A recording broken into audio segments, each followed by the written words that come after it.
Hi and welcome back to my channel. So this is the very first video that I am filming in my new apartment.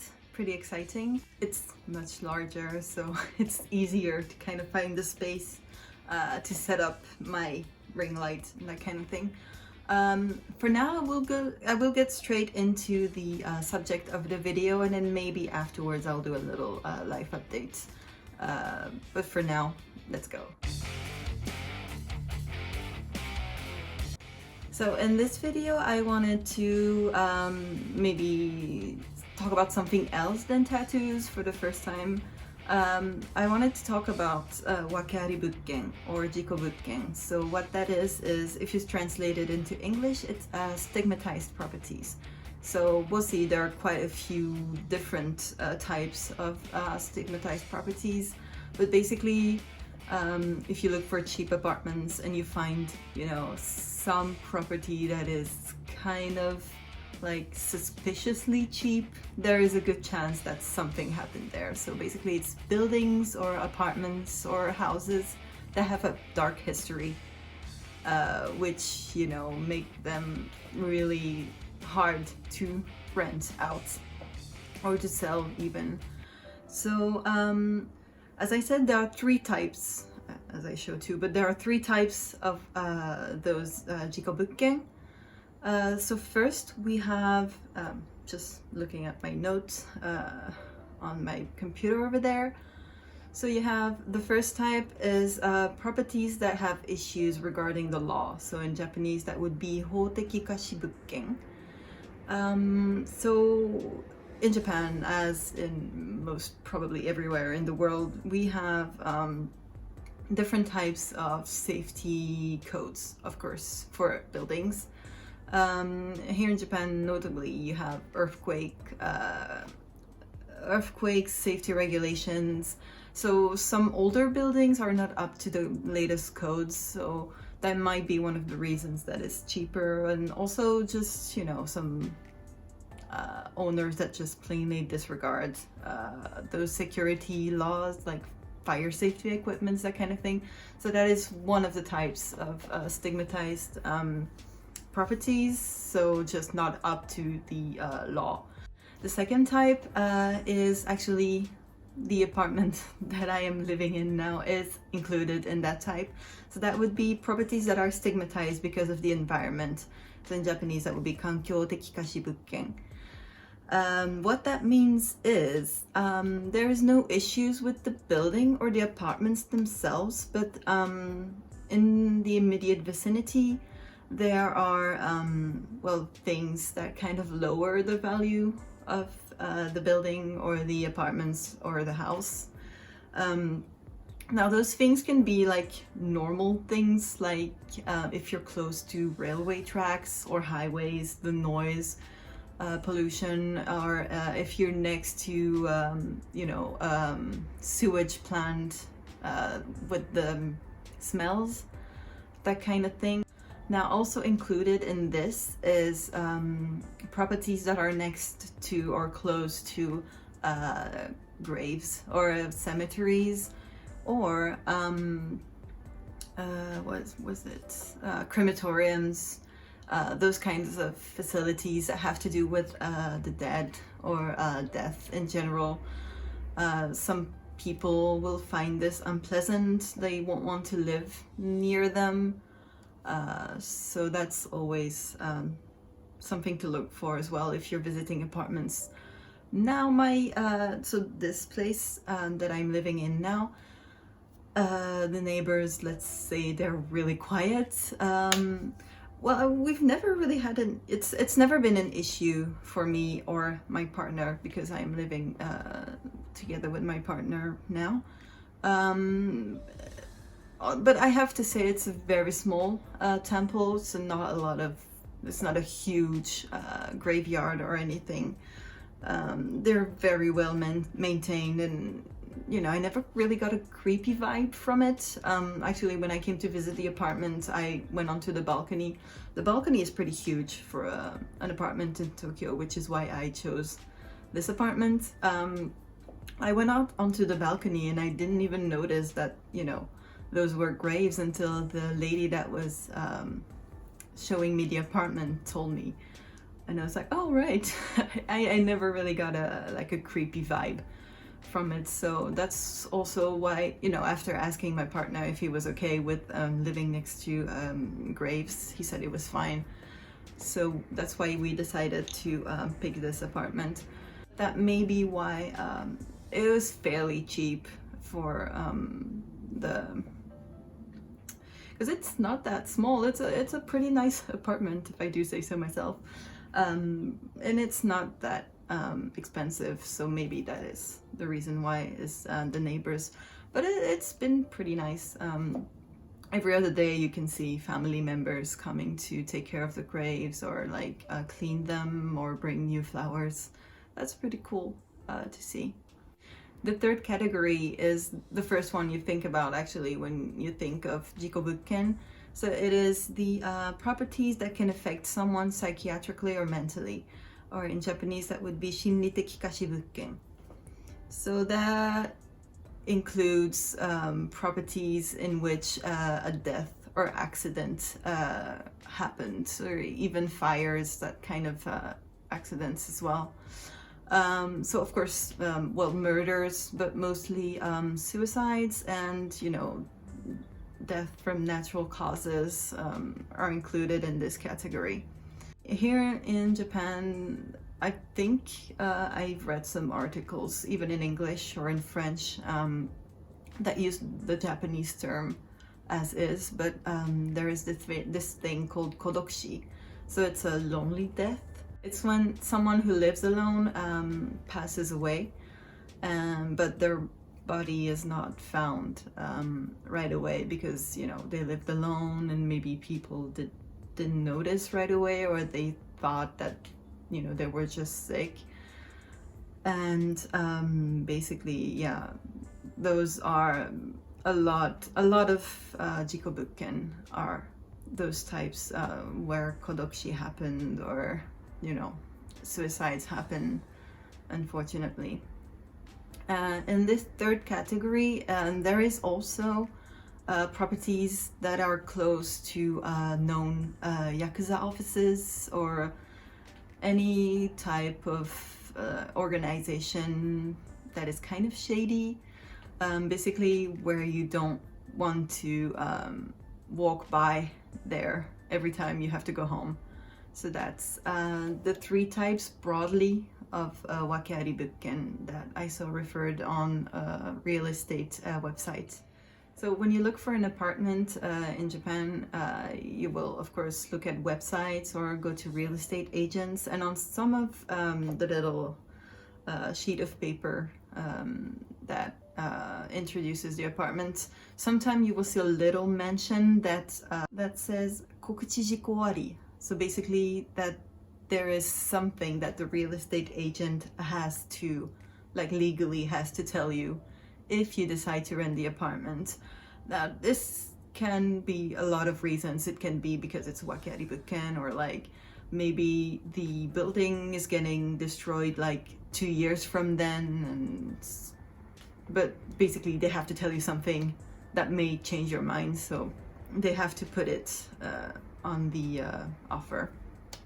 What is being said a lot about jikobukken is that if you ask the real estate agent, they have to tell you if someone died in the apartment. But once, let's say someone dies and then someone rents the apartment but leaves, and then you look at the apartment, they won't have to tell you because someone lived in between.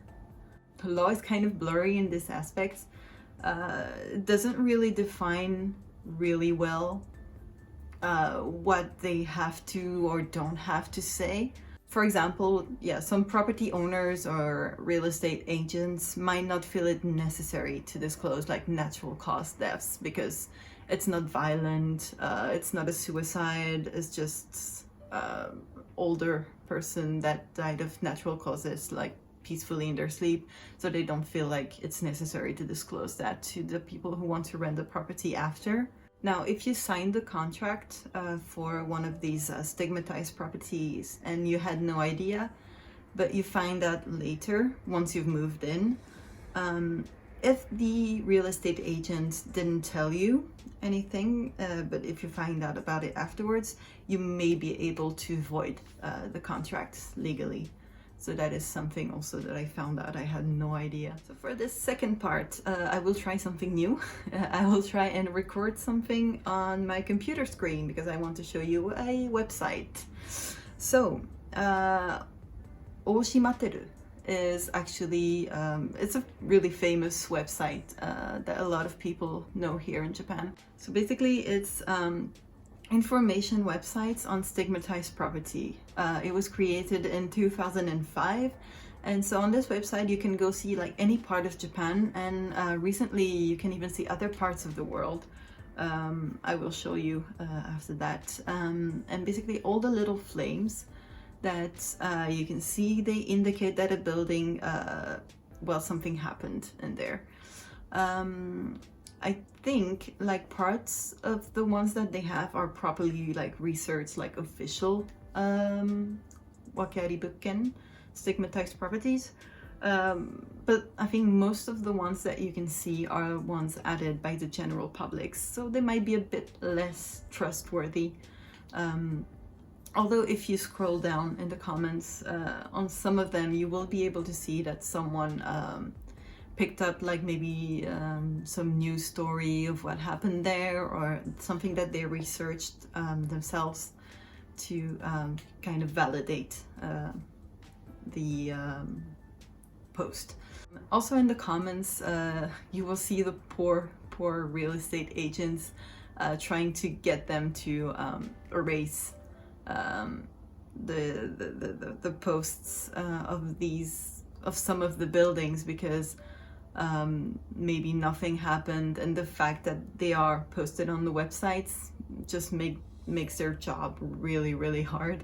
So it's always fun to look at the comments on the website. Okay, so when you get on the website, what you see is this. So you can see quite a lot of stigmatized property throughout Japan, but as you can see, you know, a lot of some properties in other countries as well, but let me get back to that later. So for example, if I go towards Tokyo, find a random one, Shibuya, sounds fun.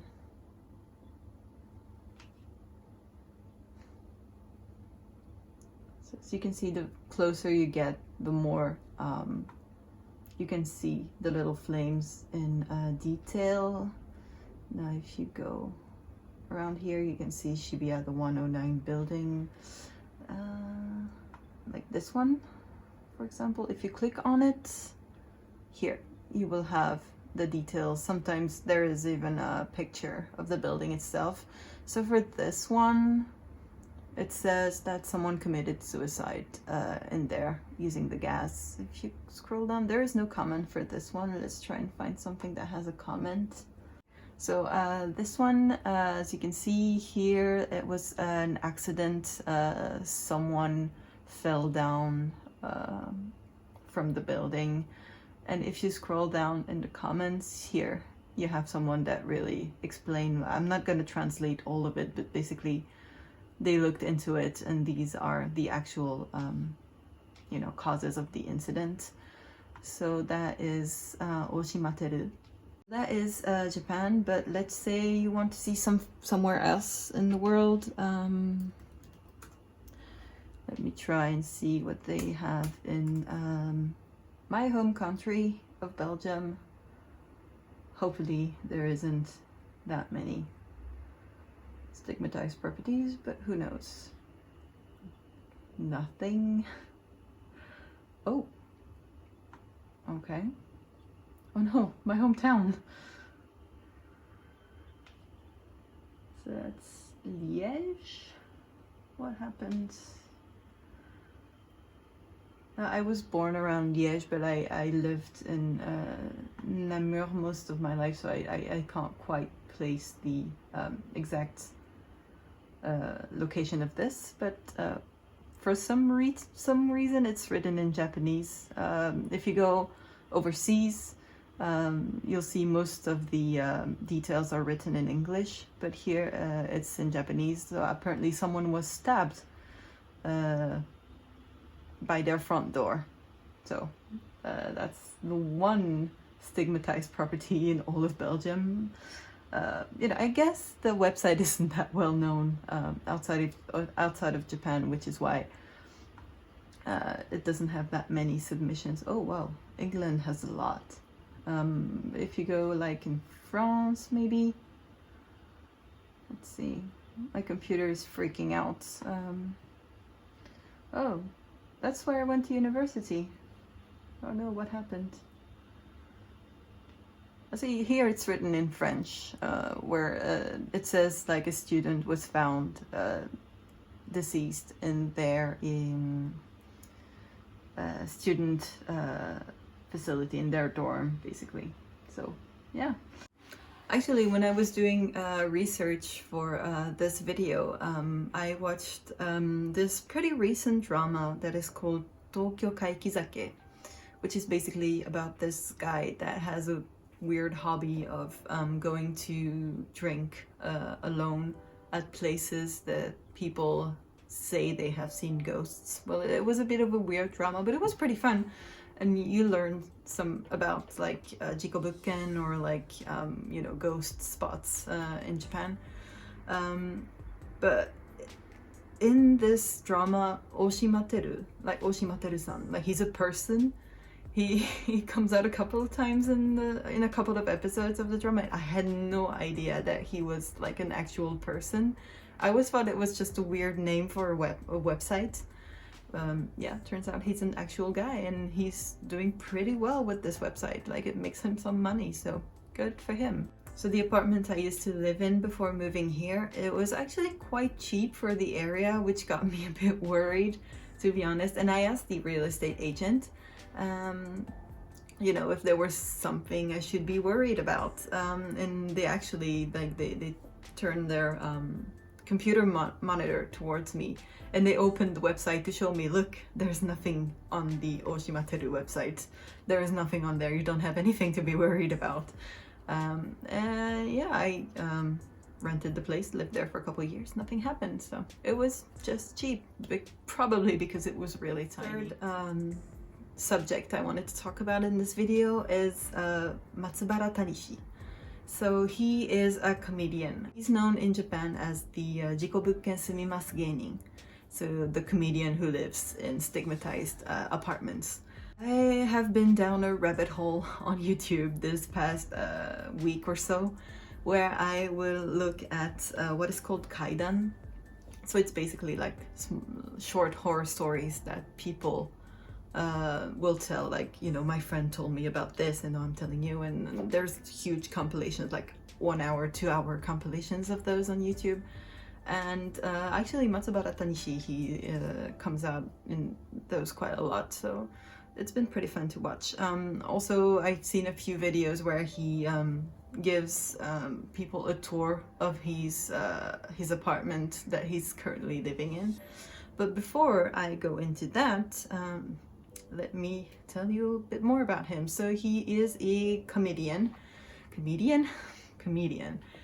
He was born in Hyogo Prefecture, and he has performed either as a part of the comic troupe or as a one-person act since 2003.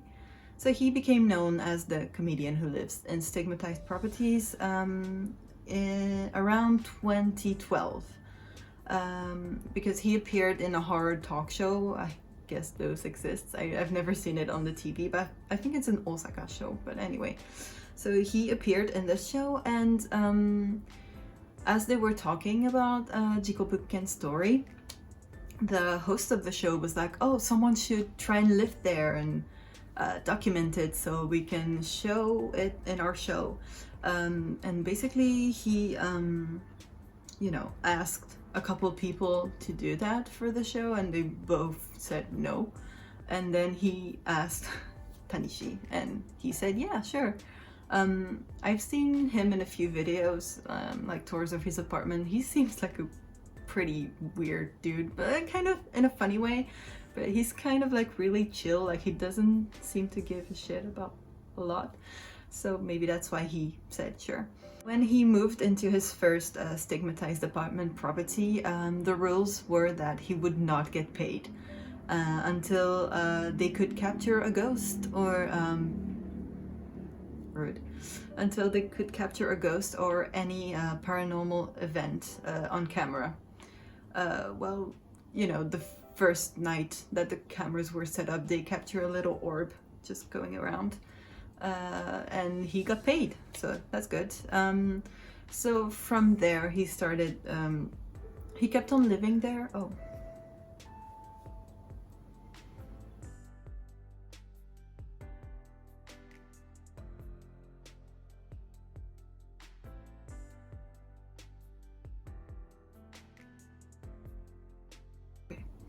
So he kept on living there, and when his bail was up, he moved to yet another stigmatized property. And he just kept on moving from one apartment to another, and every time he would look for apartments that had something happen in them before.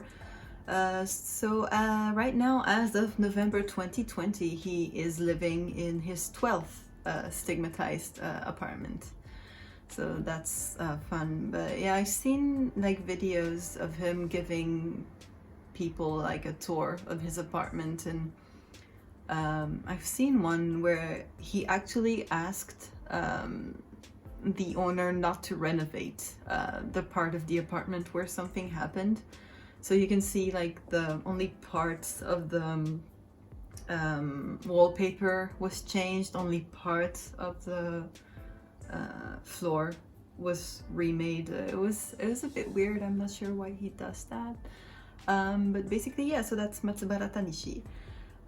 There was actually a movie made about him as the Jikobukken Sumimasu Geinin. It was called Jikobukken Kowai Madori, and it was bad. It was really, really bad. I actually went to the cinema to see it. I think it was last year. I think it was already Corona, so it might have been last year, last summer. A lot of horror movies and like horror stuff comes out in Japan during the summer, because traditionally, like it's the summers here are really, really hot. Like it'll get to 33, 34, 35 degrees Celsius. And if you know, they think that if you watch a horror movie, you will get chills, and so you will be like not as warm. So that's why a lot of horror movies are released in the summer here. So I went to see that last summer, and I had some hopes. Because as you can tell, I really like, I find this the subject of stigmatized property super interesting. But it was bad. Like the beginning was okay, but then about halfway through, you kind of, you know how some horror movies, once you see the ghost or once you see the monster, it stops being scary? Yeah, it was like that. I was kind of laughing at the end of it. I was like, what the fuck is that? It was really, really bad, but I think he was actually involved in it, which makes it a bit sad. Like, I'm sorry, I kind of like him, but I could not like this movie. Like, I kind of wanted to get out of the cinema and like do something else. It was so boring. Anyway, so little updates on my life, I guess. As I've said a few times in this video already, I moved to a new apartment. Like, I'm in a completely different part of Tokyo that I've been living in up until now. So it's taken me a while to really like adjust and you know, feel at home. So yeah, I moved to this apartment, which is significantly bigger than the apartment where I used to live. You know, but it's still Tokyo standard. Like, I've been living in like literal shoebox apartments before this, so to me this is huge, but to someone in Europe it will be tiny. Let's go back to tattoos for a bit. I am getting tattooed on the 12th. Woo! The tattoo that I will be getting is by the same person who did my little Katya here, that I love a lot. Like, I love her art style, it's amazing. I cannot wait. I'm really excited, and I will look into maybe doing a vlog kind of thing, but maybe I will do a video about it. So yeah, that is the updates on my life, and now I will get to edit this video, and hopefully you will see it online in a couple of days. As always, thank you for watching, and I will see you next time.